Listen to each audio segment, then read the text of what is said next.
everybody, welcome back. Today we're going to be talking about for and since.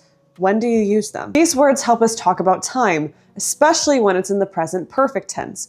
Go ahead and watch this video if you haven't seen it yet. Take a look at this table. For expresses a duration or how long something lasts. For example, I've lived here for 5 years. She studied English for 3 months. We haven't seen each other for a long time.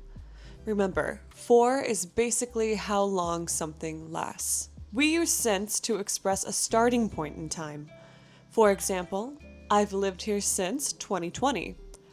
She studied English since January. We haven't seen each other since last summer.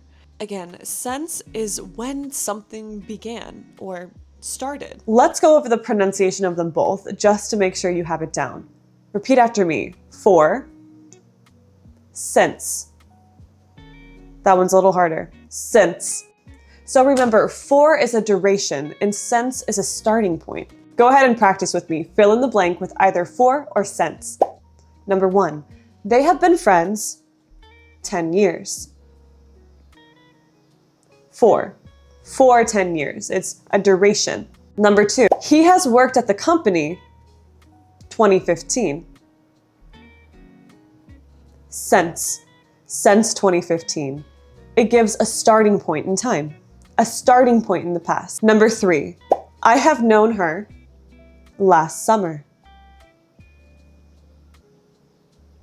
Since, I have known her since last summer. Number 4, we have studied English 3 weeks. For 3 weeks. Try to practice using for or since in the comments below in one sentence. I want to build a community where we all help each other learn English. No judgment, no disrespect, just learning. So practice writing one sentence in the comments below. You can use for or since. I have linked the tables in the description box below for you to take with you if this is something you really struggle with. Don't forget to subscribe to become a part of my classroom community. We're here to help each other learn. Thank you again for watching, and I'll see you next time. Bye.